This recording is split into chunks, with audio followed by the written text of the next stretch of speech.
The mountain wind howled through the canyon as Christina Lewis pressed herself against the rocky outcropping, her heart hammering against her ribs. Below her, the voices of the men grew closer, their boots crunching on the frozen ground as they searched.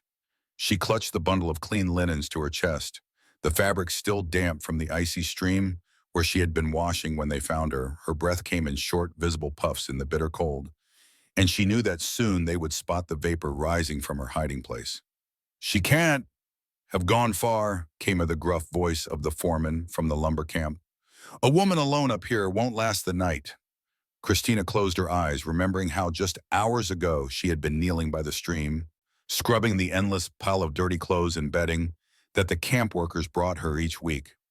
The work was back-breaking, her hands cracked and bleeding from the harsh soap and freezing water. But it was the only way she could earn enough to survive in this unforgiving wilderness. She had been so focused on her task, trying to finish before the sun disappeared behind the peaks, that she hadn't heard them approaching until it was almost too late. The sound of a rifle being cocked echoed off the canyon walls, and Christina's blood turned to ice. She knew what these men wanted, had seen the way they looked at her during the long winter months when she brought their clean laundry to the camp. She was alone, vulnerable, with no family or protection in this remote corner of the mountains. To them, she was nothing more than prey. A shadow fell across her hiding spot, and she looked up to see a figure silhouetted against the pale winter sky. But instead of the rough features of the lumber camp workers, she found herself staring into the weathered face of a stranger. His dark eyes held hers for a long moment, and something in his expression made her breath catch. Without a word, he placed a finger to his lips and motioned for her to stay still. "Any sign of her?" called one of the searchers from below. The stranger straightened and cuffed his hands around his mouth. "Tracks head west toward the old mining trail," he called back, his deep voice carrying easily across the canyon. "Looks like she's making for the valley." Christina watched in amazement as the men below changed direction, following the false trail away from her hiding place. The stranger waited until their voices faded into the distance before extending his hand to help her up. "Lewis King," he said simply, his grip strong and steady as he pulled her to her feet. "Christina," she whispered, still clutching the bundle of laundry. "I don't understand. Why did you help me?" Lewis studied her for a moment, taking in her worn dress, her raw hands, the exhaustion etched in every line of her face. Because no woman should have to run for her life just for trying to make an honest living. The words hit her like a physical blow, and suddenly the tears she had been holding back began to fall. She had been so focused on survival, on simply making it through each day, that she had forgotten what it felt like to have someone see her as more than just a target or a servant. "They'll be back," she said, wiping her eyes with the back of her hand, "when they realize you sent them the wrong way. Not if you come with me." Christina stared at him in shock. "I can't. I don't even know you." "You know I just saved your life," Louis replied matter-of-factly. "And you know those men won't give up. They'll keep hunting you as long as you stay in these mountains alone. Before we see how this ends, tell us where you're watching from and hype this video in the comments." The story of how Christina found herself in this desperate situation began 3 months earlier, when the first snows had started to fall and the world had turned harsh and unforgiving. She had arrived in the mountain territory with nothing but the clothes on her back and a fierce determination to build a new life. Her husband had died in a mining accident back east, leaving her with debts that consumed everything they had owned. The life insurance company had refused to pay out, claiming negligence on her husband's part, and the bank had seized their small house within weeks of the funeral. With nowhere else to turn, Christina had heard stories of opportunities in the Western Territories, of women who had carved out independent lives in the frontier towns. She had sold her wedding ring for enough money to buy passage on a westbound train, carrying only a small carpet bag, and hopes that seemed increasingly naive as the landscape grew wilder and more desolate. The lumber camp had been the first place she found that would give her work.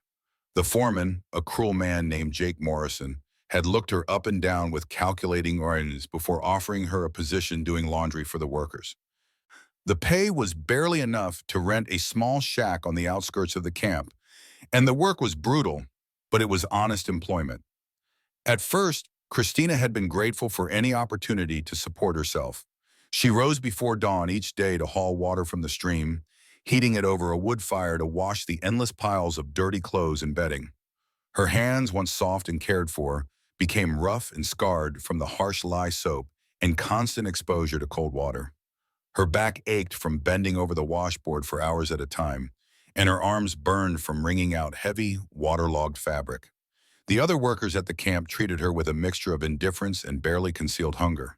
She was the only woman for miles, and as the weeks turned into months, their looks became bolder, their comments more crude.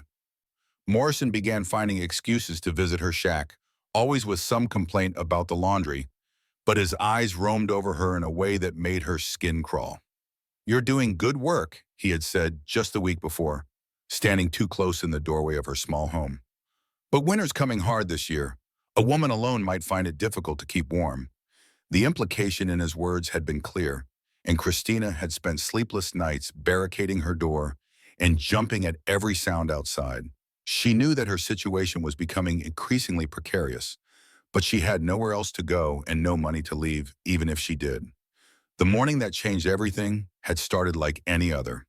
Christina had gathered the week's laundry and made her way to the stream, a small tributary that ran clear and cold from the high peaks. The water was so frigid that ice formed at the edges even during the day, and she had to break through the thin crust to reach the flowing current beneath. She had been working for perhaps an hour, her hands numb and her breath visible in the crisp air, when she heard the sound of approaching footsteps. At first, she thought it might be one of the workers bringing more clothes, but something in the deliberate, predatory pace made her look up with growing alarm. Morrison stood at the edge of the clearing with three of his men, all of them grinning in a way that made Christina's blood run cold. She recognized the looks on their faces, had seen the same expression on men who hunted deer or elk. They had made their decision about her, and she knew with sudden, terrible clarity that her time of relative safety was over. "Morning, Christina," Morrison called out, his voice carrying false friendliness. "Fine day for washing, isn't it?" She stood slowly, water dripping from her hands, her mind racing as she calculated distances and escape routes. The stream was at her back, too wide and fast to cross safely. The trees were thick on either side, but the men had positioned themselves to block the most obvious paths back toward the camp. "I'm just finishing up," she said, trying to keep her voice steady. "I'll have everything clean and ready by evening." "Oh, I don't think you'll be doing any more washing," Morrison replied, taking a step closer. "We've been talking, the boys and I, and we think it's time you took on some different responsibilities." One of the men laughed, a harsh sound that echoed off the water. Christina felt her knees go weak as the full reality of her situation hit her. She was completely alone, miles from any help, facing four men who clearly had no intention of letting her leave. "Please," she whispered, hating the pleading tone in her own voice, but unable to stop herself. "I've done good work. I've never caused any trouble." "No trouble at all," Morrison agreed, his smile widening. "That's what makes you so valuable. A woman who knows how to keep quiet and do what she's told." Christina's gaze darted between the men, searching for any sign of mercy or hesitation, but found only cold calculation. They had planned this, had waited for the perfect moment when she would be isolated and helpless. She thought of her small shack with its flimsy door, of the long winter months ahead with nowhere to run and no one to hear her cries for help. That was when she made her decision. Without warning, she grabbed the heavy washboard and hurled it at Morrison's head, then turned and ran into the forest as fast as her legs could carry her. Behind her, she heard shouts of surprise and anger, followed by the sound of pursuit crashing through the underbrush.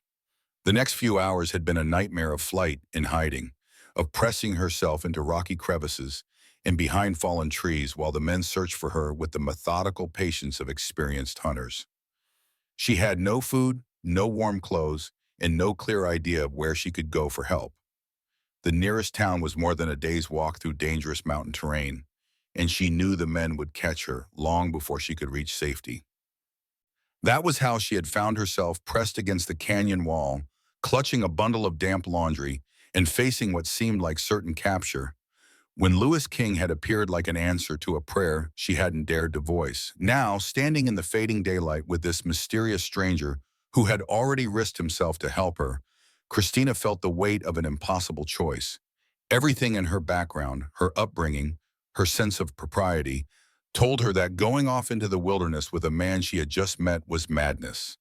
But the alternative was to face Morrison and his men alone, and she knew with grim certainty how that would end. "Where would we go?" she asked finally.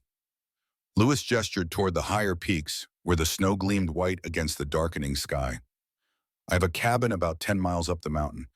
It's isolated, defensible, and well supplied for winter. You'd be safe there, Bishram.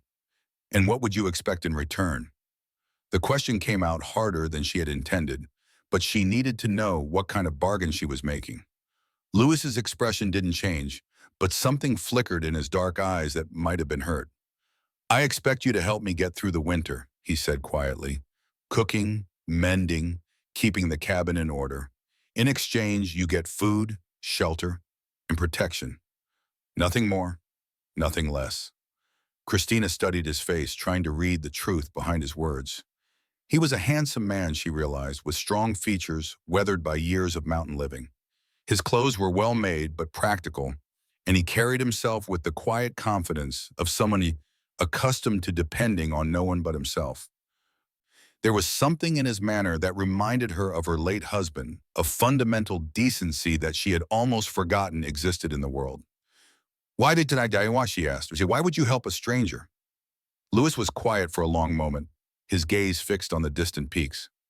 "Because I know what it's like to be hunted," he said finally, "and because no one should have to face winter in these mountains alone." The sound of voices carried on the wind, still distant but growing closer as Morrison and his men realized they had been deceived. Christina felt the last of her options slipping away, and with them, her old life of endless washing and constant fear. "All right," she said, surprising herself with the steadiness of her own voice. "I'll come with you."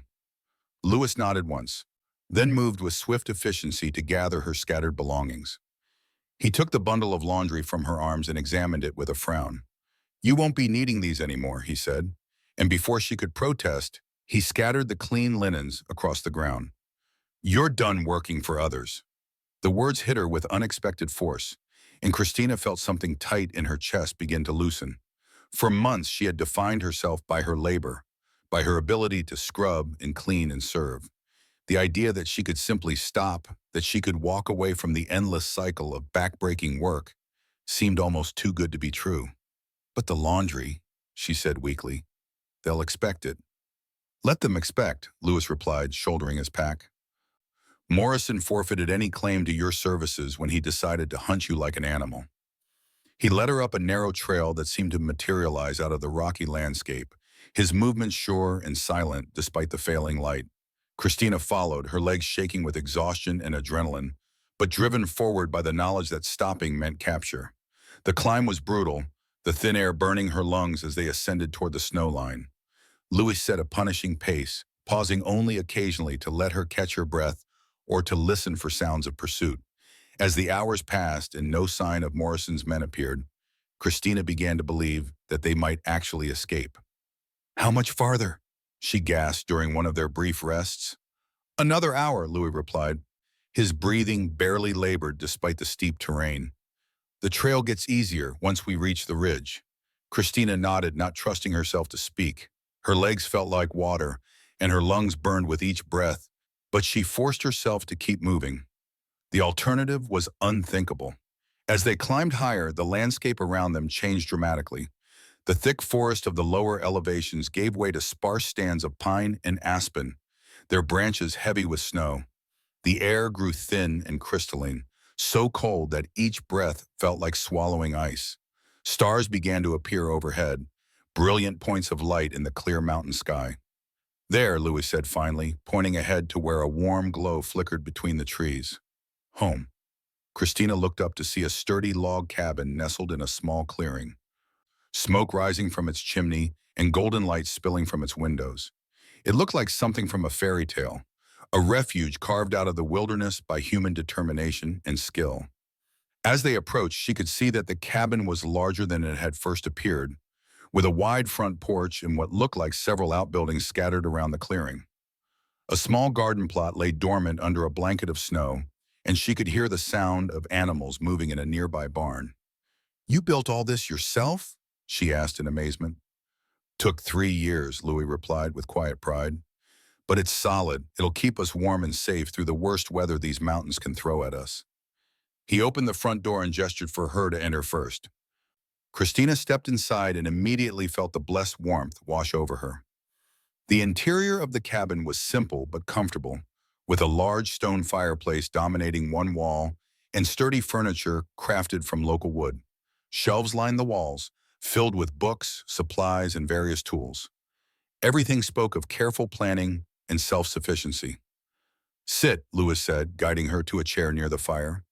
I'll get you something hot to drink. Christina sank into the chair gratefully, finally allowing herself to believe that she was truly safe. The events of the day felt like a nightmare from which she was just awakening, and she found herself struggling to process the dramatic change in her circumstances. Louis moved around the kitchen area with practiced efficiency, heating water and preparing what smelled like coffee mixed with something stronger. When he handed her the steaming mug, she wrapped her frozen hands around it gratefully and took a cautious sip. The liquid was hot and rich, with a burn of whiskey that spread warmth through her entire body. Thank you, she said, meeting his eyes over the rim of the mug, for everything. I don't know what would have happened if you hadn't found me. You don't need to know, Louis replied firmly. It's over now.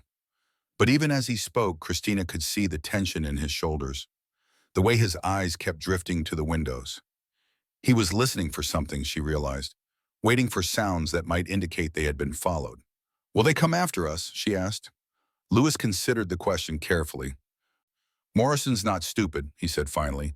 He knows these mountains are dangerous at night, and he has no idea where we've gone.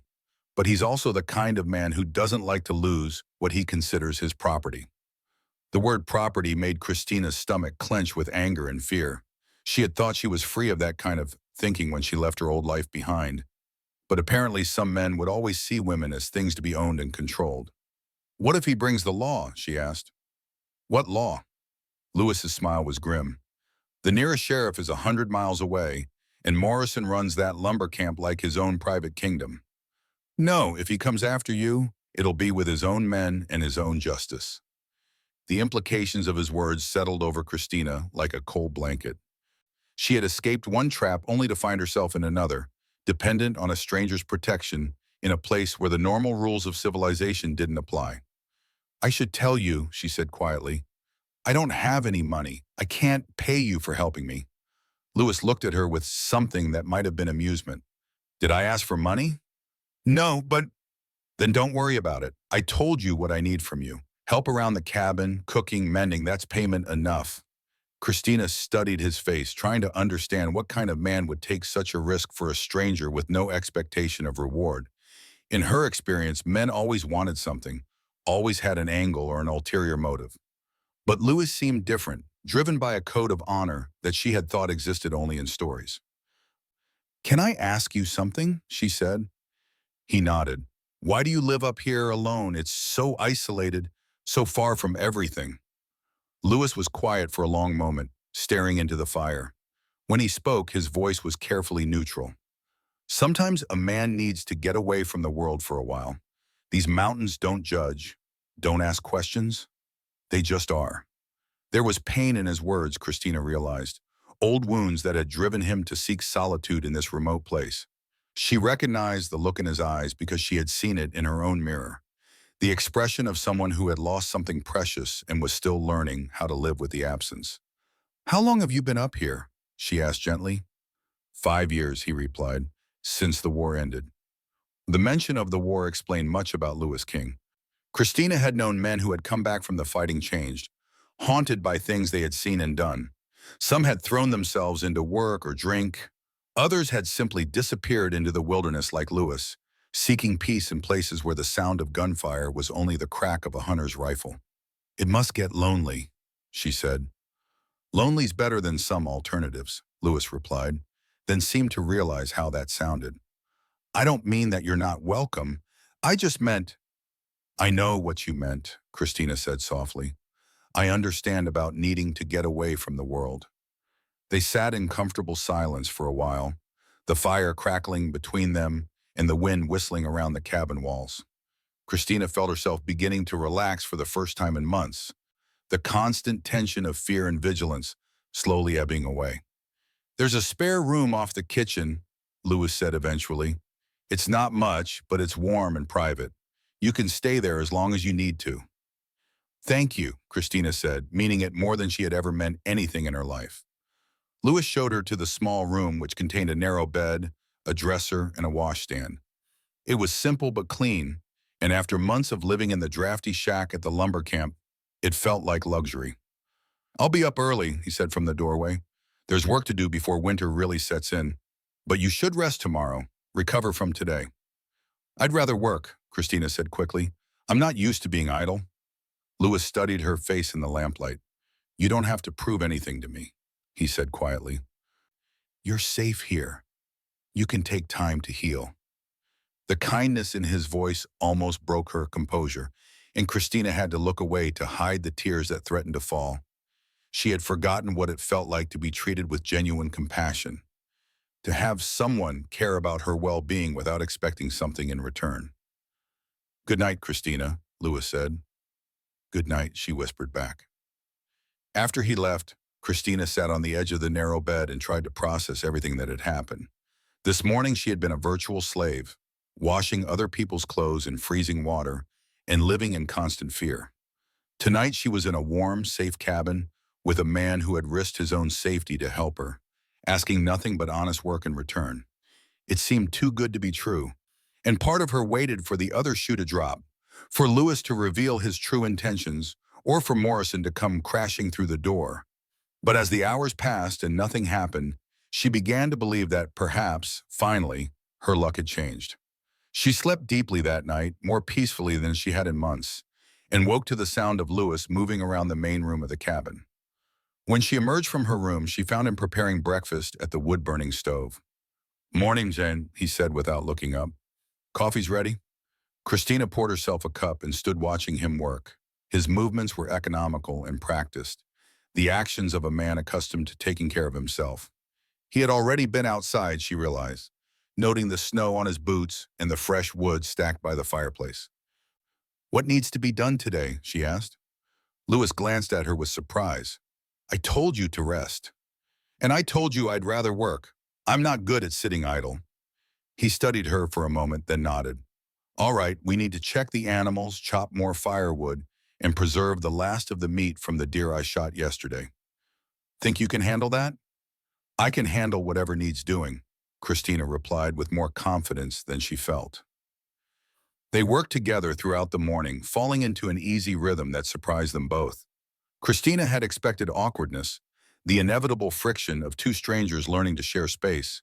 But instead, she found herself anticipating Louis' needs, handing him tools before he asked and moving around him in the small spaces without collision. The animals were a revelation to her. Louis kept a small herd of goats, several chickens, and a sturdy mountain horse in the barn behind the cabin. All were well cared for and clearly accustomed to human attention.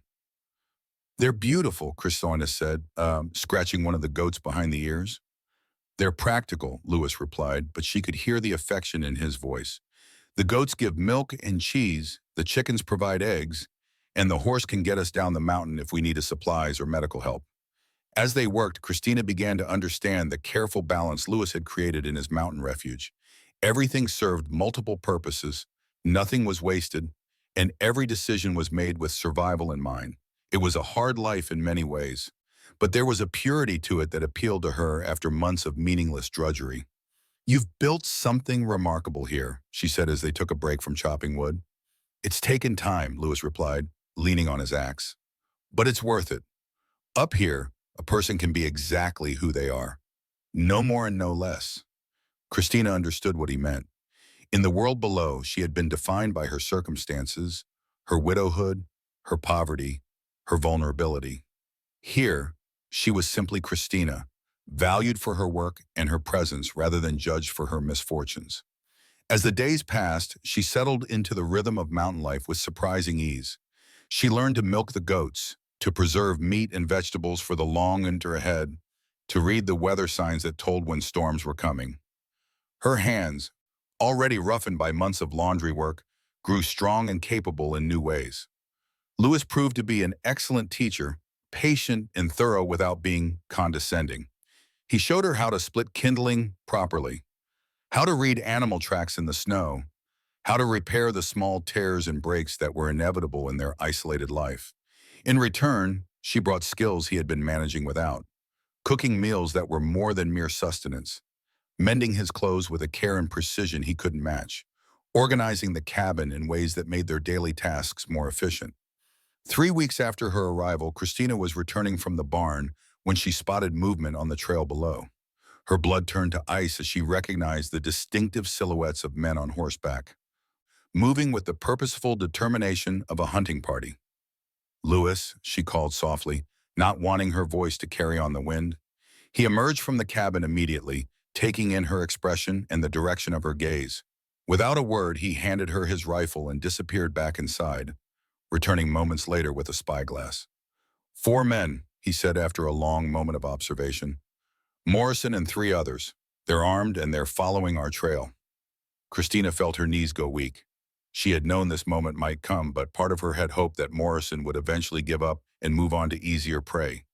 Now, faced with the reality of pursuit, she realized how naive that hope had been. "What do we do?" she whispered. Lewis lowered the spyglass, his expression grim but determined. "We defend what's ours." The next few hours passed in tense preparation. Lewis had clearly planned for this possibility, and he moved with military precision to ready their defenses. He showed Christina how to load and fire the rifle, positioned extra ammunition at strategic points around the cabin, and checked the sturdy shutters that could be barred from inside. "They'll try to talk first," he explained as they watched the riders approach through the afternoon shadows. "Morrison's not stupid enough to start shooting without it trying to get what he wants the easy way. And if talking doesn't work?" Lewis's smile was cold. "Then we remind them that this mountain doesn't suffer fools." As the sun began to set, painting the snow-covered peaks in shades of gold and crimson, Morrison and his men rode into the clearing in front of the cabin. They arranged themselves in a semicircle, close enough to be heard but far enough away to avoid easy rifle shot. "King," Morrison called out, "we need to talk." Louis stepped onto the porch, his rifle held casually but ready. "Talk, then." "You've got something that belongs to me," Morrison said, his voice carrying clearly in the thin air. "I want her back." "Nobody belongs to you, Morrison," Lewis replied, "and nobody's being held here against their will." "The woman ran off with property that wasn't hers," Morrison continued, his tone taking on the false reasonableness of a man trying to sound civilized. "Laundry that was paid for. That makes her a thief." Christina felt anger flare in her chest at the blatant lie, but Lewis's voice remained steady. "What laundry would that be? I don't see any laundry here." "Don't play games with me, King. I know she's in there. Send her out and we'll call it even." "And if I don't?" Morrison's facade of civility slipped, revealing the cruel calculation beneath. "Then we'll come in and get her, and you'll wish you'd been more cooperative." Lewis was quiet for a moment, and Christina could see him weighing their options. 4 armed men against 2, with limited ammunition and no possibility of retreat in the deep snow. The odds were not in their favor, but she could see in his stance that he had no intention of surrendering. "Here's my counteroffer," Lewis said finally. "You and your men turn around and ride back down that mountain. You never come back, and you never bother Christina again. In return, I don't kill all 4 of you where you sit." Morrison laughed, but there was an edge of uncertainty in the sound. "Big words for a man who's outnumbered 2-1. "Numbers don't mean much when you're fighting uphill in unfamiliar territory," Lewis replied. "Ask any soldier who's tried to take a fortified position." The reference to military tactics seemed to give Morrison pause, and Christina realized that Lewis's reputation as a war veteran was working in their favor. Morrison might be willing to risk his men's lives for a revenge, but he wasn't eager to throw them away in a hopeless assault. "I'll give you until morning to think it over," Morrison called out finally. "Send the woman out by sunrise, or we'll come in shooting." With that, he wheeled his horse around and led his men back down the trail to make camp out of rifle range.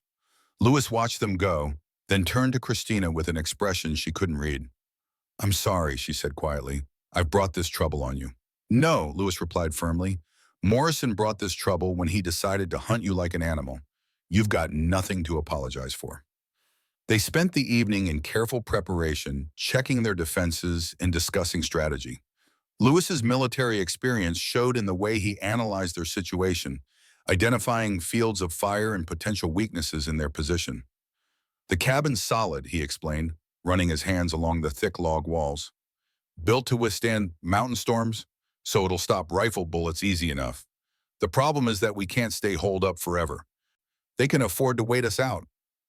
"So what do we do?" Lewis was quiet for a long moment, staring into the fire.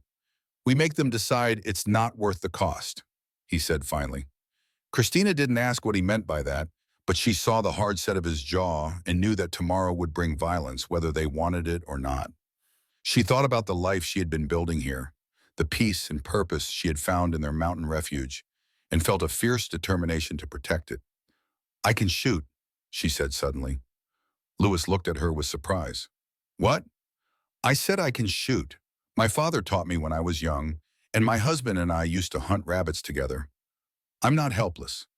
Something shifted in Lou's expression, a recognition of her strength that warmed her more than the fire. "Good," he said simply. "We'll need every advantage we can get." They took turns standing watch through the night, but Morrison's men made no attempt to approach the cabin in the darkness.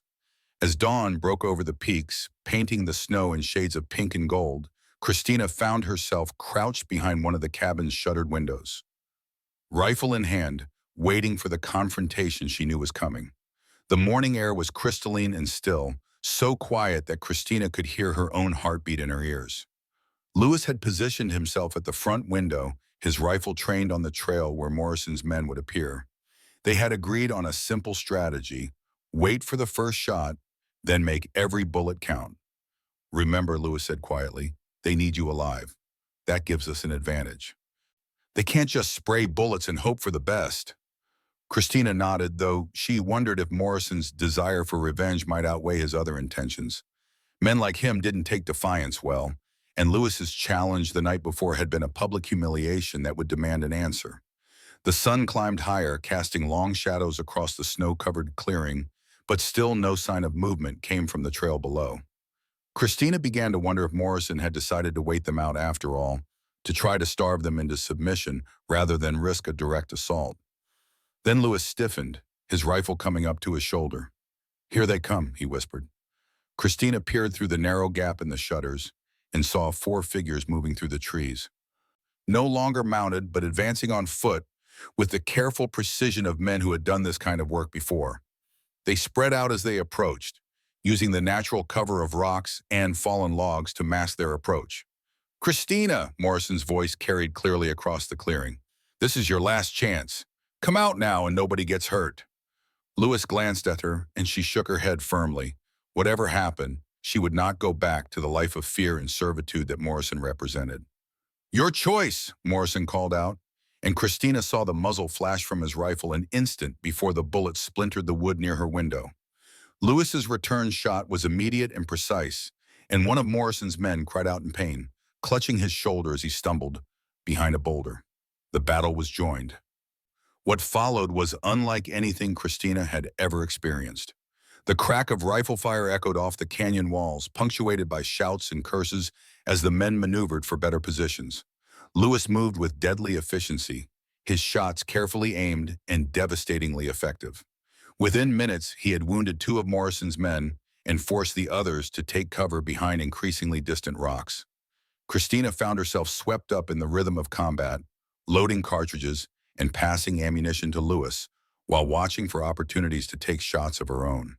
When one of Morrison's men tried to circle around to the side of the cabin, she was ready, her bullet sending him diving for cover with a curse that would have made a sailor blush.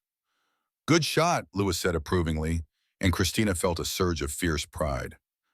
But their ammunition was limited, and Morrison's men seemed content to keep them pinned down while they looked for weaknesses in the cabin's defenses. Christina realized that Lewis had been right about the danger of a siege. They could hold out for a while, but eventually they would run out of bullets, food, or simply the strength to maintain their vigilance. That was when she heard the sound that changed everything. the distant whinny of horses and the creak of leather that meant more riders were approaching. Her heart sank as she realized that Morrison must have brought reinforcements, that their desperate defense was about to become hopeless. But Louis was smiling, and when she looked at him in confusion, he pointed toward the trail with his chin. "Look again," he said. Christina peered through the shutters and felt her breath catch. The approaching riders wore the blue uniforms of the Territorial Cavalry, and at their head rode an officer whose bearing spoke of authority and competence. "Morrison," the officer's voice boomed across the clearing. "Stand down and drop your weapons." The effect was immediate and dramatic. Morrison's men, caught between the cabins of defenders and a troop of armed cavalry, had no choice but to surrender. Christina watched in amazement as the lumber camp foreman was taken into custody, his face purple with rage as he was bound and placed on a horse for the ride back to face territorial justice. "How?" Christina asked as Louis opened the cabin door to greet their rescuers. "Sent word down the mountain 3 days ago," Louis replied. "Friend of mine from the war, now a territorial marshal. Told him we might need help with some claim jumpers." The cavalry officer, a weathered man with captain's bars on his shoulders, dismounted and approached the cabin with a respectful nod to Louis. "Mr. King," he said formally, "Captain Reynolds at your service. We received your message about armed trespassers threatening your property." "Appreciate you coming, Captain," Louis replied. "Morrison there was trying to kidnap my wife." Christina's head snapped around at the word wife, but Louis caught her eye and gave an almost imperceptible shake of his head. She understood immediately that he was protecting her reputation, giving their relationship a legal standing that would make Morrison's actions clearly criminal. "Well then," Captain Reynolds said with satisfaction, "that makes this a federal matter. Kidnapping across territorial lines is a serious offense." As the cavalry prepared to escort Morrison and his men back to face trial, Captain Reynolds pulled Louis aside for a private conversation. Christina couldn't hear what they were saying, but she saw the captain nod several times and shake Louis's hand with obvious respect. "They'll be going away for a long time," Louis told her after the cavalry had departed with their prisoners. "Morrison especially. Turns out he's wanted for several other crimes in different territories." Christina sank into a chair by the fire, suddenly exhausted as the adrenaline of combat faded from her system. "It's really over?" she asked. "It's over," Louis confirmed. "You're safe now." But even as relief flooded through her, Christina found herself thinking about Louis's words to the captain. He had called her his wife, and while she understood the practical reasons for the deception, the word had stirred something unexpected in her chest. In the days following Morrison's arrest, life at the mountain cabin settled into a new rhythm. The constant tension of being hunted was gone, replaced by a deep sense of security and peace. Christina found herself able to fully relax for the first time since arriving in the territory, and she began to see their mountain refuge with new eyes. What had once seemed like exile now felt like home. She took pleasure in the simple routines of their daily life, in the satisfaction of work well done and challenges met together. Louis, too, seemed different, more open and less guarded than he had been during their first weeks together. "You know," he said one evening as they sat by the fire, "I never thanked you properly for staying to fight. You could have hidden, let me handle Morrison alone." "This is my home too," Christina replied, surprising herself with the certainty in her voice. "I wasn't going to let anyone take it away from us." Louis looked at her with an expression she couldn't quite read. "Is it?" he asked quietly. "Your home, I mean?" The question hung in the air between them, loaded with implications that neither of them had been willing to address directly. Christina felt her heart begin to race as she realized they were approaching territory that would change everything between them. "I'd like it to be," she said finally, meeting his eyes across the firelight. "Even though it means staying isolated up here? Cut off from civilization? From the life you knew before?" Christina thought about her old life, about the endless cycle of washing and scrubbing and serving others, about the constant fear and vulnerability that had defined her existence. Then she looked around the warm, comfortable cabin that she had helped to improve and maintain, at the man who had risked everything to protect her. "What's civilization?" she asked with a slight smile. "You mean the kind where men like Morrison think they can hunt women for sport? where a widow with no family is fair game for anyone strong enough to take what they want? Lewis was quiet for a long moment. There are good people in the world too, he said. Kind people, decent communities where you could build a different kind of life. Maybe, Christina agreed, but I found what I was looking for here. Purpose, safety, partnership. Why would I want to go looking for something else? Because you deserve more than just safety and purpose, Lewis said, his voice rough with emotion. You deserve to be loved, cherished, treated like the remarkable woman you are. The words hit Christina like a physical blow, and she felt tears spring to her eyes. And you think I can't find that here? Lewis stood abruptly and walked to the window, staring out at the snow-covered peaks. I think, he said carefully, that you might be confusing gratitude with something deeper. I saved you from Morrison, gave you shelter when you needed it. That doesn't mean you owe me anything beyond the work arrangement we agreed on. Christina rose and crossed to stand beside him, her reflection joining his in the frost-covered glass. Is that what you think this is? Gratitude? Isn't it? She turned to face him fully, forcing him to meet her eyes. Lewis King, she said firmly, I have been married. I know the difference between gratitude and love, between obligation and choice. What I feel for you has nothing to do with what you've done for me and everything to do with who you are. He stared at her in shock, and she realized that for all his strength and competence, he was as vulnerable as she had been, as afraid of being hurt or rejected. I love the way you move through the world with quiet confidence, she continued, the words pouring out of her now that she had started. I love your patience when you're teaching me something new, your gentleness with the animals, the way you see solutions where others see only problems. I love that you risked your life for a stranger and asked nothing in return. I love that you built this place with your own hands and made it into something beautiful. Lewis reached out tentatively, his fingers brushing her cheek with infinite tenderness. Christina, he whispered. I love you, she said simply. Not because you saved me, but because of who you are when you think no one is watching. Because of the man who feeds the animals before himself, who reads by the fire in the evenings, who looks at these mountains like they're old friends. He pulled her into his arms then, holding her close as if she might disappear if he let go. I love you too, he said against her hair. I think I have since that first day when you stood up to Morrison's men with nothing but a washboard and more courage than they'll ever have. They held each other in the lamplight, and Christina felt the last of her old life fall away like a discarded garment. She was no longer the frightened widow scrubbing clothes by a frozen stream, no longer the victim running for her life through mountain forests. She was Christina King, partner and equal in a life they had built together. So, Lewis said after a while, pulling back to look at her face, what do you say we make Captain Reynolds' little fiction into reality? Christina laughed, feeling lighter than she had in years. Are you asking me to marry you, Lewis King? I'm asking if you'll be my partner in every sense of the word, he replied seriously. My wife, my companion, my equal in all things. If you'll help me turn this mountain refuge into a real home, a place where we can build something lasting together. Yes, Christina said without hesitation. Yes to all of it. Spring came early to the mountains that year, arriving with a rush of snowmelt and the return of migrant birds to the high meadows. Christina stood on the cabin's front porch, watching Lewis work in the expanded garden they had planned together over the long winter months. Her hand rested unconsciously on her still flat belly, where new life was beginning to grow. They had been married by a traveling preacher in late winter, a simple ceremony witnessed by Captain Reynolds and his wife, who had made the difficult journey up the mountain specifically for the occasion. It had been everything Christina had dreamed of, and nothing like her first wedding, which had been formal and constrained by social expectations.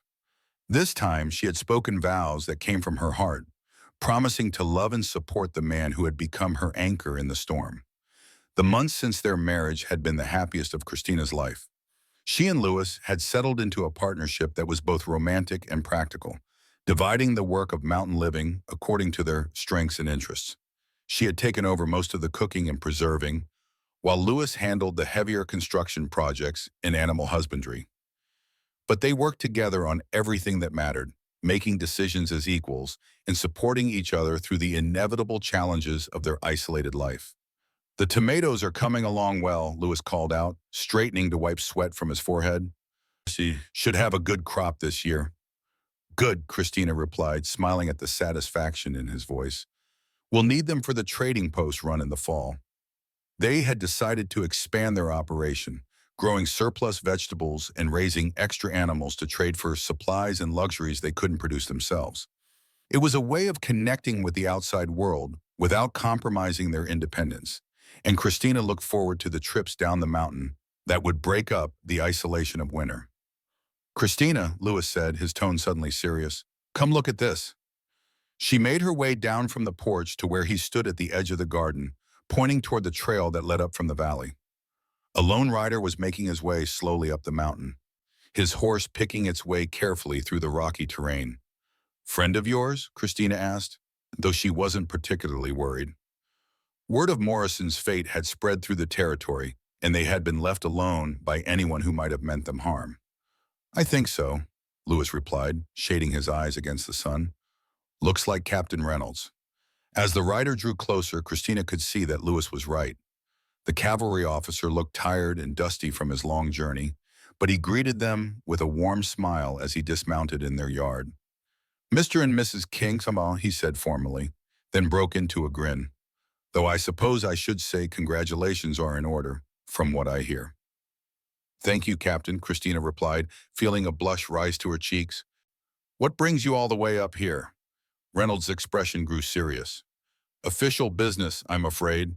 There's been some developments regarding Morrison and his associates that I thought you should know about." Lewis gestured toward the cabin. "Come inside. Christina will get you some coffee, and you can tell us what's happened." As they settled around the kitchen table, Reynolds accepted a steaming mug gratefully and launched into his report. "Morrison's been sentenced to 15 years in territorial prison," he began. "The judge threw the book at him, especially after we uncovered evidence of his other crimes. Turns out he'd been running a protection racket all through the lumber camps, forcing women into servitude and worse." Christina felt a chill run down her spine at the confirmation of what she had suspected about Morrison's operation. "What about his men?" "Two of them got 5 years each. The third turned state's evidence and got off with time served. But here's the thing that concerns me," Reynolds continued, leaning forward intently. "Morrison had connections we didn't know about. Business partners in some of the bigger towns, men who profited from his operation. They're not happy about losing their investment." Lewis's hand found Christina's across the table, his grip warm and reassuring. "Are you saying we're still in danger?" "Not directly," Reynolds replied. "These men are too smart to come after you themselves, and they know better than to cross federal law enforcement. But they might try to cause trouble for you in other ways. Legal challenges to your land claims, pressure on suppliers to refuse to trade with you, that sort of thing." Christina felt her heart sink. Just when she had begun to believe that their troubles were behind them, it seemed that Morrison's shadow was still reaching out to threaten their happiness. "What can we do?" she asked. Reynolds smiled and pulled a thick envelope from his coat pocket. "Actually, that's why I'm here. The territorial governor has been following your case with interest, and he's impressed by what you've accomplished up here. Self-sufficient homesteaders are exactly what this territory needs to achieve statehood." He handed the envelope to Lewis, who opened it with careful fingers. Christina watched his eyes widen as he read the official-looking document inside. "What is it?" she asked. "A federal land grant," Louis said in amazement. "Legal title to 2,000 acres, including this cabin and all our improvements, and a territorial license to operate as an official trading post." Reynolds nodded with satisfaction. "The governor's office is very interested in establishing legitimate trade routes through these mountains. Your location is perfect for serving the mining camps and lumber operations on both sides of the range.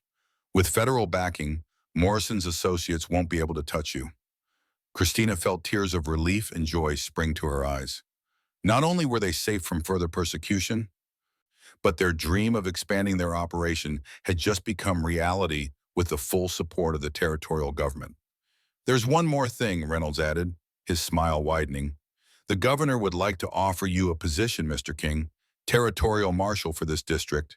with authority to keep the peace and enforce federal law throughout the mountain region. Lewis looked stunned. I don't know what to say. Say yes, Christina urged, squeezing his hand. You'd be perfect for it. You know these mountains better than anyone, and you've already proven you can handle men like Morrison. The pay's not much, Reynolds admitted, but it comes with a federal pension and medical benefits, and it would give you the authority to protect other people who might find themselves in situations like Mrs. King-faced. Lewis was quiet for a long moment, and Christina could see him weighing the implications of the offer.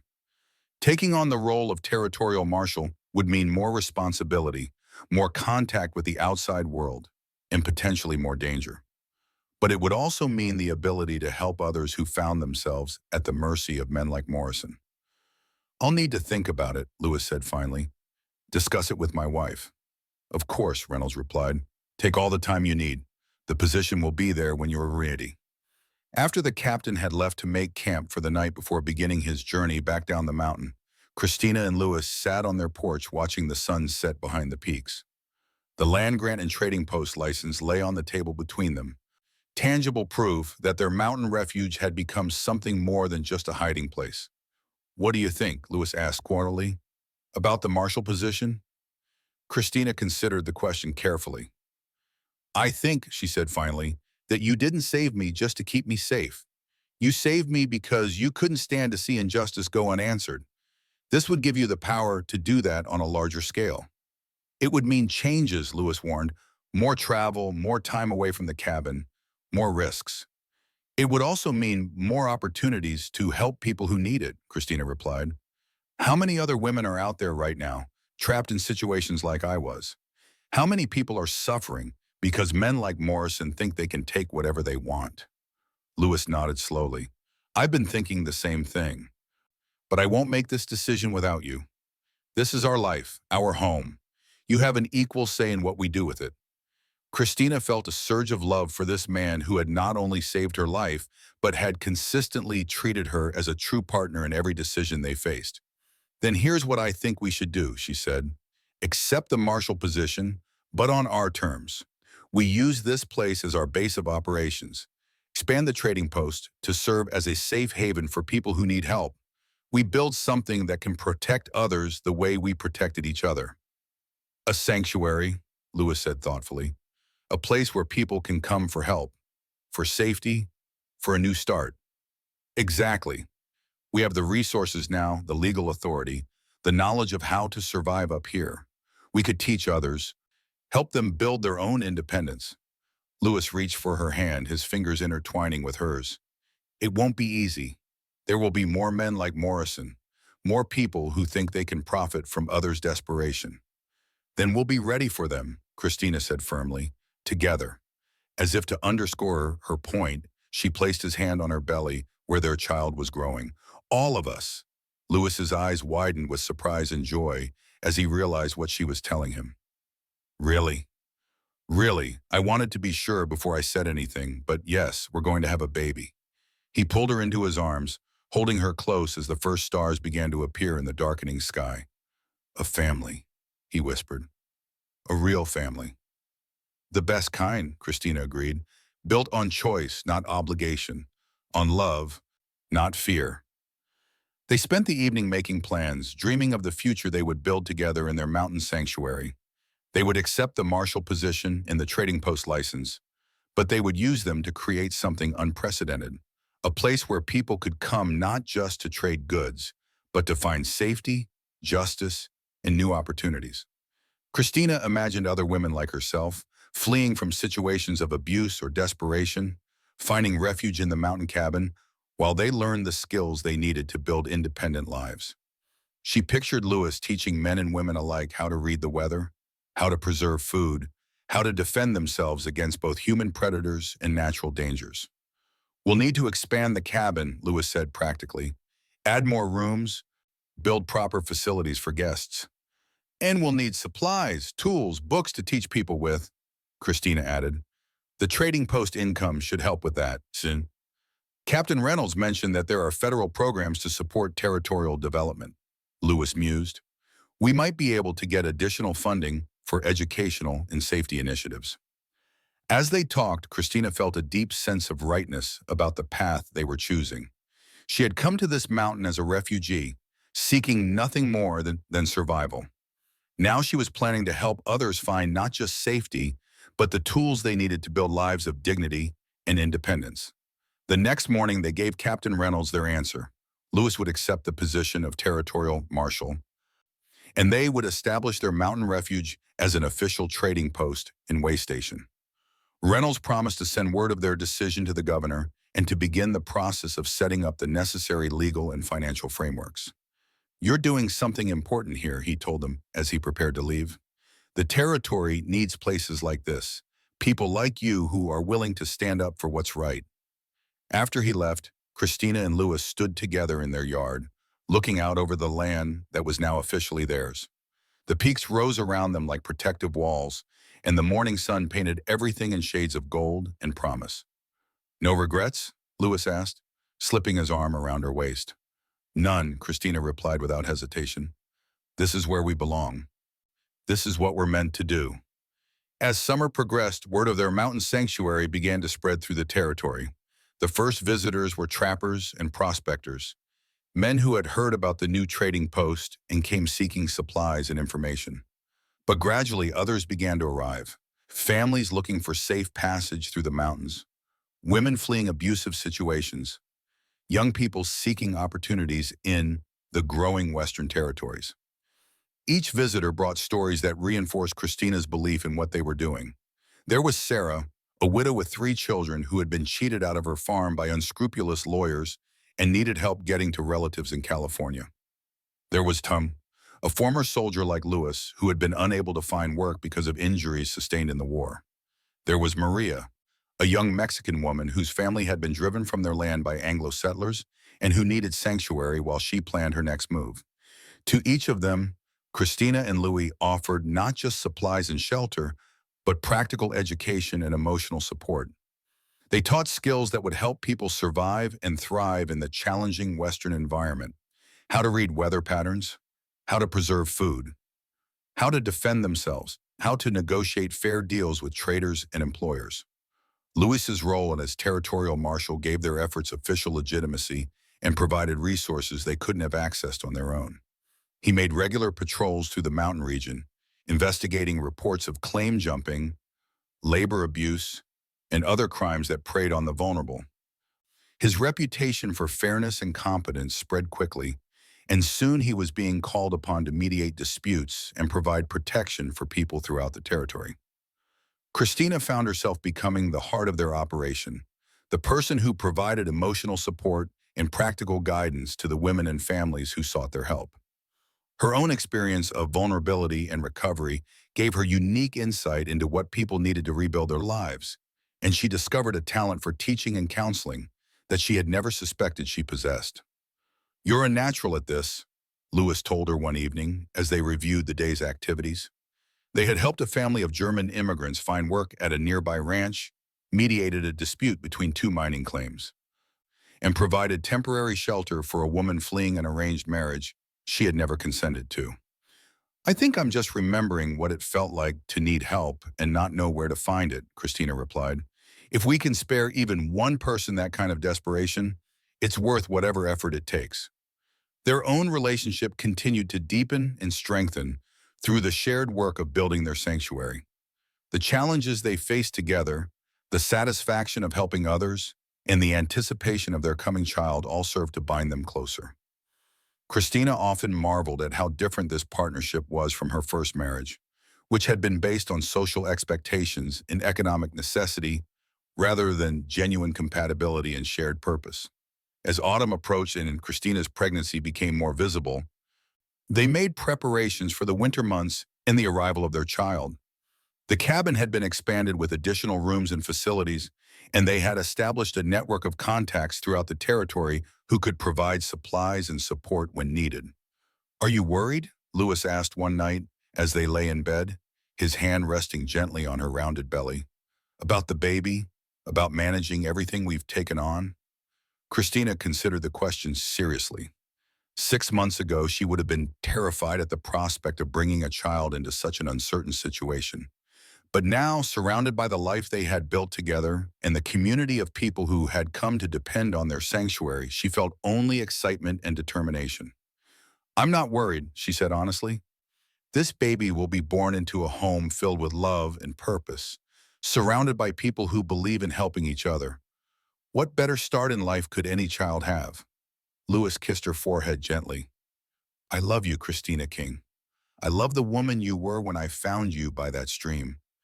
And I love the woman you've become since then. But mostly I love the woman you're still becoming."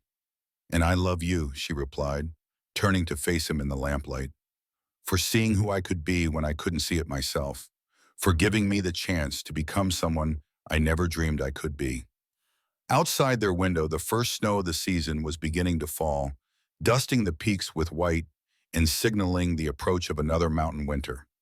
But inside their warm cabin, surrounded by the evidence of all they had accomplished and the promise of all they would achieve, Christina felt only contentment and anticipation. She thought back to that terrifying day by the stream when Lewis had first appeared in her life, when she had been nothing more than a frightened woman, scrubbing other people's laundry and running for her life. The transformation seemed almost impossible to believe, but the evidence was all around her. In the expanded cabin that now served as both home and sanctuary, in the legal documents that established their official status, in the growing life within her that represented the future they were building together. "You know what I realized today?" she said suddenly. "What's that?" "I haven't washed anyone else's laundry in months, and I never will again." Lewis laughed, understanding the deeper meaning behind her words. "No," he agreed. "You're done working for others. Now you work for yourself, for us, for the people we choose to help." "For our family," Christina added, her hand joining his on her belly. "For our family," Lewis confirmed, "and for everyone who needs what we have to offer." Winter arrived with unusual gentleness that year, as if the mountains themselves were blessing the work being done at the sanctuary. Christina's pregnancy progressed smoothly, and she continued to help with the daily operations of their trading post and way station, even as her body changed to accommodate new life. The baby was born on a clear February morning, with Lewis serving as midwife and a traveling doctor who happened to be staying at the sanctuary providing professional guidance. Christina had been afraid that the isolation might make childbirth dangerous, but instead she found that being surrounded by people who cared about her well-being made the experience more meaningful and less frightening than she had expected. "A daughter," Lewis announced with wonder in his voice as he placed the tiny perfect child in Christina's arms. "She's beautiful."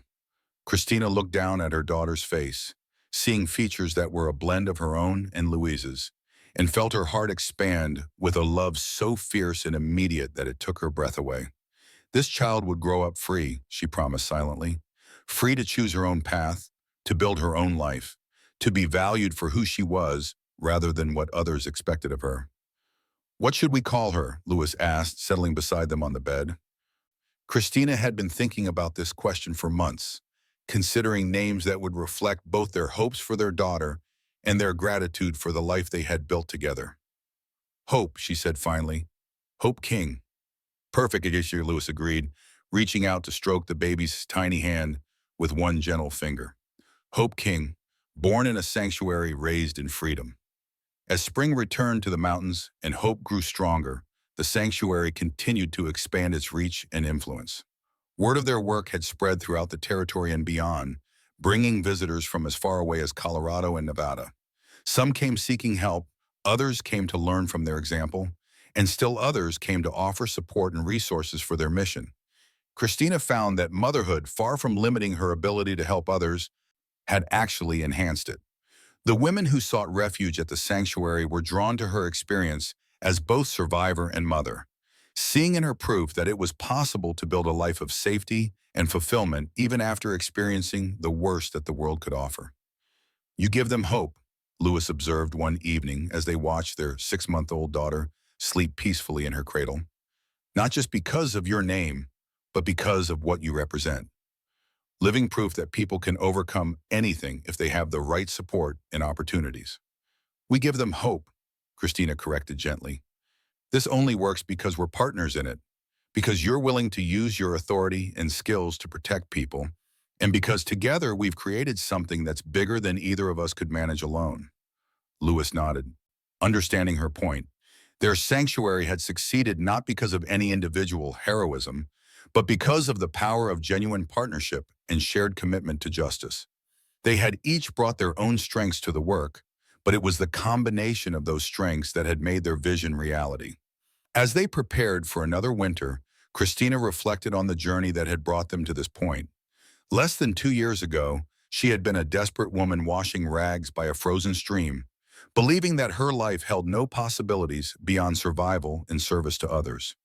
Now she was the co-founder of a thriving sanctuary, the wife of a respected territorial marshal, and the mother of a healthy, happy child who would grow up knowing that she could be anything she chose to be.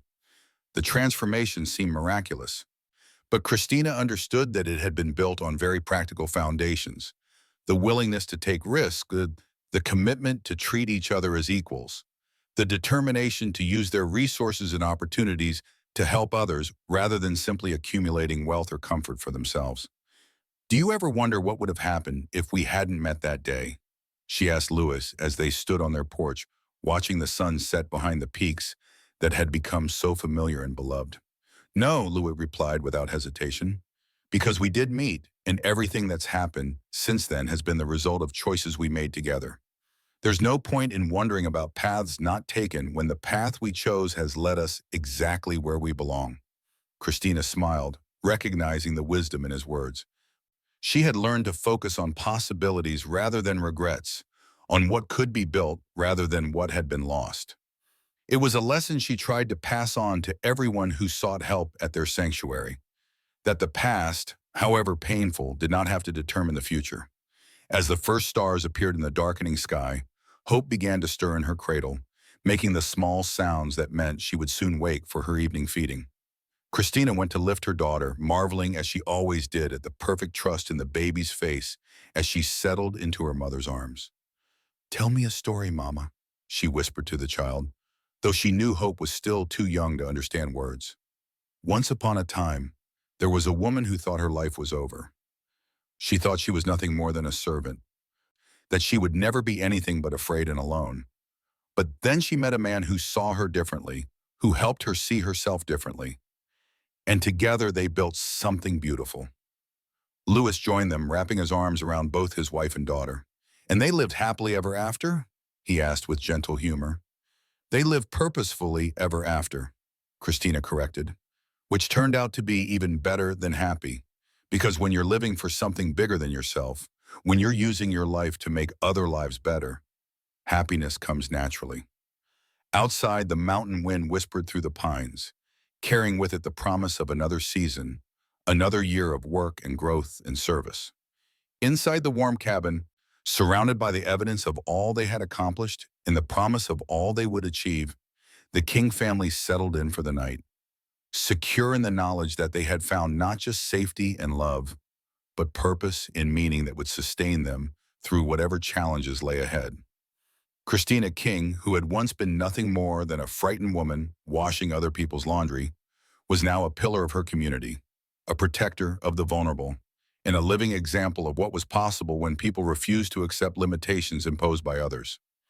She had found her true calling, not in spite of her earliest struggles, but because of them, and she would spend the rest of her life helping others discover the same truth: that no one is ever truly powerless, and that there is always hope for those brave enough to reach for it.